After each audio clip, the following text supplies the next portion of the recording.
আমরা আপনারা যে আসছেন আমাদের এসে তথ্য সংগ্রহ করতে, খবর ইস্যু করতে আমরা খুবই আনন্দিত। আপনাদের আমরা অশেষ ধন্যবাদ জানাই। আর আমাদের অনুষ্ঠানের দিন যেন আপনাদের পাই আমরা।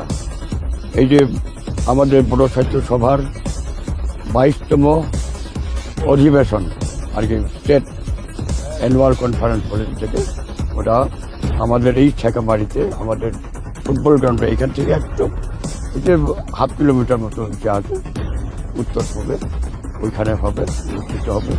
ওইখানে আমরা আমাদের জাতি ছাড়া আমরা বিভিন্ন জাতি প্রজাতি সবাইকেই নিমন্ত্রণ করেছি। ওদেরও কালচার নিয়ে আসবে, ওরাও হয়তো নাচ গান দেখাবে, গান শোনাবে। অন্যান্য ইস্যুতে জাতিরা যেমন রাজবংশী, আদিবাসী, নেপালি, রাভা, এদের আমরা টোটোদেরও আমরা নিমন্ত্রণ করেছি। আমরা আশা করি ওনারাও আসবেন। আমাদের এই যে 22তম অধিবেশন, এটা আমরা ইসে করে জানুয়ারির 3-4 তারিখ অনুষ্ঠিত হবে। আমাদের 3 তারিখে আমাদের ডেলিগেট মিটিং ইত্যাদি কিছু হবে।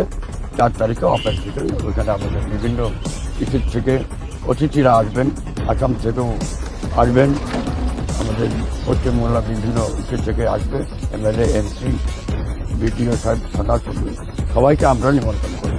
আশা করি ওনারা আমাদের সহযোগিতা করবেন, আমাদের উৎসাহ দেবেন। এই বলে আমি আমার বক্তব্য ছোট করে দিয়েছি।